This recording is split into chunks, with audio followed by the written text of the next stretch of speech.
مرد کی پسلی سے عورت کو بنا کے اللہ تعالیٰ نے مرد کو اپنی اس حکمت کا اشارہ دے دیا کہ میں نے عورت کو فرشتوں کی لائی ہوئی مٹی سے تخلیق نہیں کیا، میں نے اسے تمہارے جسم کے حصے سے اس لیے نکالا کہ عورت کا تقدس اور پردہ قائم رہے۔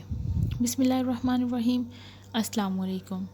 فرشتوں کی اس بات کی خبر بھی نہ تھی کہ زمین کی لائی ہوئی مٹی کس مٹی سے عورت کی تخلیق ہوئی، یعنی عورت کے تقدس کی حد تو دیکھیے کہ فرشتوں کو بھی اس بات کی بناوٹ کا پردہ لازمی قرار دیا گیا، اور پہلی عورت اس عورت کی پسلی سے نکلی جس کی وہ منکوحہ کہلائی۔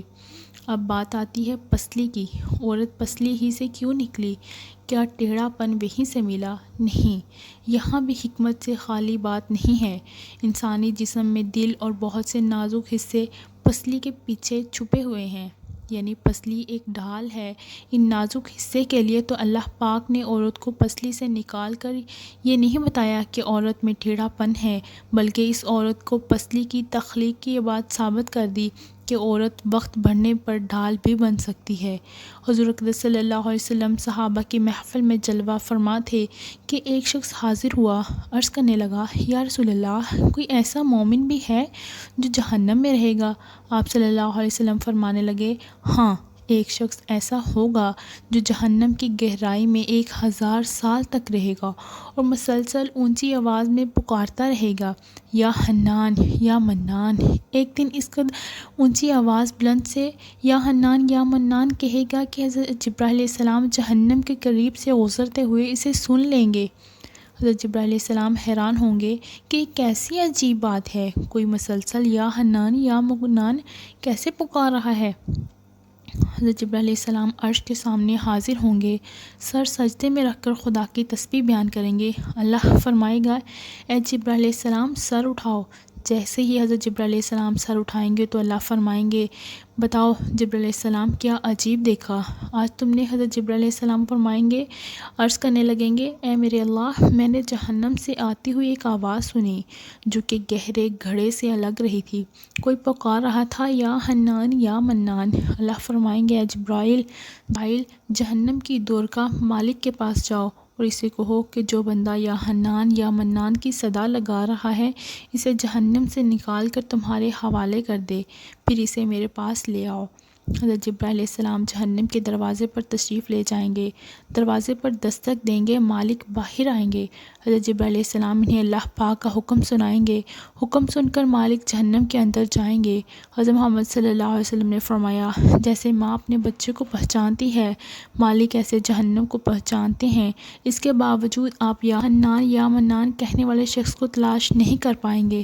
باہر تشریف لائیں گے، حضرت جبرائیل سے عرض کریں گے، اے جبرائیل، گہرا سانس لیا ہے، اس لیے کون سی چیز پتھر ہے، کون سی چیز لوہا ہے، کون انسان ہے، اس کی پہچان نہیں ہو رہی۔ حضرت جبرائیل علیہ السلام اللہ کی بارگاہ میں سجدہ کریں گے، اللہ پاک ارشاد فرمائیں گے، اے جبرائیل علیہ السلام سر اٹھاؤ، تم یا حنان یا منان کہنے والے کو کیوں نہیں لائے؟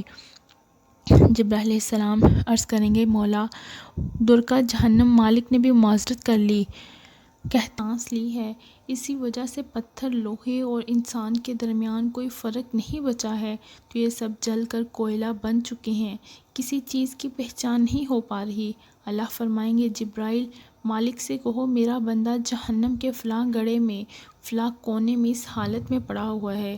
حضرت جبرائیل علیہ السلام جہنم کے دروازے پر جائیں گے اور حضرت مالک کو یا حنان یا منان پکارنے والے کا پتہ بتائیں گے۔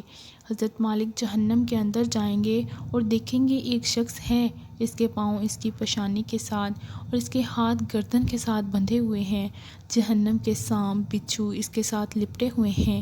حضرت مالک اس کی زنجیریں توڑ دیں گے، جہنم سے نکال کر حضرت جبرائیل علیہ السلام کے حوالے کر دیں گے۔ السلام اسے عرش الہی کے سامنے لے کر حاضر ہوں گے، سر سجدے میں رکھیں گے۔ اللہ پاک فرمائیں گے، جبرائیل علیہ السلام سر اٹھاؤ۔ جبرائیل علیہ السلام سر اٹھائیں گے۔ اب اللہ پاک اس بندے سے فرمائیں گے، اے بندے، کیا میں نے تیری بہترین تخلیق نہیں کی تھی؟ کیا میں نے تیرے لیے رسول نہیں بھیجے تھے؟ کیا میرے رسولوں نے تمہیں میری کتاب نہیں سنائی تھی؟ کیا میرے رسولوں نے تمہیں نیکی کا حکم نہیں دیا تھا؟ کیا تجھے برائی سے منع نہیں کیا تھا؟ وہ بندہ ساری باتوں کو مانے گا، اقرار کرے گا، یا اللہ تو نے میری اعلیٰ تخلیق فرمائی، تیرے رسول بھی تشریف لائے اور انہوں نے تیرا احکام بھی سنایا۔ اللہ پاک فرمائیں گے فلاں فلاں گناہ کیوں کیا؟ وہ عرض کرنے لگے گا اللہ پاک میں نے اپنی جان پر ظلم کیا ہے جس کی سزا مجھے جہنم میں ڈال دیا گیا۔ اے اللہ اس کے باوجود میری امید نہیں ٹوٹی، مجھے تیری رحمت سے امید تھی، میں یا حنان یا منان پکارتا رہا۔ مولا تو مجھے اپنے فضل سے جہنم میں نکال دے اور اپنے فضل سے مجھے رحم فرما۔ اللہ پاک فرمائیں گے اے فرشتوں گواہ ہو جاؤ میں نے اس پر رحم کیا اور اسے معاف کر دیا۔ ناظرین گرامی، آئیے اپنا اپنا محاسبہ کرتے ہیں۔ کیا ہم میں کوئی ایسا ہے کہ جو کہہ سکے میں اپنے ایمان کا حساب کر سکتا ہوں؟ اپنے گریبانوں میں نظر ڈالیے، کوئی ایسی خوبی جس پر ہمیں یقین ہو کہ ہمیں دوزخ میں نہیں ڈالا جائے گا۔ ہزاروں سالوں کی عبادتیں بھی رد ہو جاتی ہیں تو بس اللہ سے دعا ہے کہ اے اللہ ہمیں جانتے ہیں اگر ہم ایمان کا سخت حساب لیا جائے گا تو یقیناً ہم نہیں بچ پائیں گے، ہم بے حد گناہ گار ہیں، لیکن اے اللہ تعالیٰ ہم تیری رحمت کا سوال کرتے ہیں، ہم سے حساب اپنے عدل و انصاف پر نہ لینا بلکہ ہم پر اپنی رحمت اور عطا کا سایہ رکھنا۔ اس اے اللہ پاک ہماری دعاؤں کو قبول فرما لینا۔ قیامت کے دن جب لوگوں کے ایمان و حساب کا کتاب ہو رہا ہوگا پر کچھ لوگ ایسے ہوں گے جن کو اللہ تعالیٰ بغیر حساب کے جہنم میں بھیج دے گا۔ صحابہ کرام نے عرض کیا یا رسول اللہ وہ کون سے لوگ ہوں گے؟ نبی کریم صلی اللہ علیہ وسلم نے فرمایا ظالم حکمران، وہ تاجر جو جھوٹ بولتا ہو، وہ بوڑھا شخص جو زنا کرتا ہو۔ نبی کریم صلی اللہ علیہ وسلم نے فرمایا جس شخص میں 3 عادتیں پائی جائیں وہ جاہل ہے، جو سننے سے پہلے ہی جواب دینا شروع کر دیتا ہے، بات کو سمجھنے سے پہلے ہی جھگڑا شروع کر دیتا ہے، علم نہ رکھنے کے باوجود فیصلے شروع کر دیتا ہے۔ اللہ تعالی ہم سب کو نیک عمل کرنے کی توفیق عطا فرمائے۔ جزاک اللہ خیر۔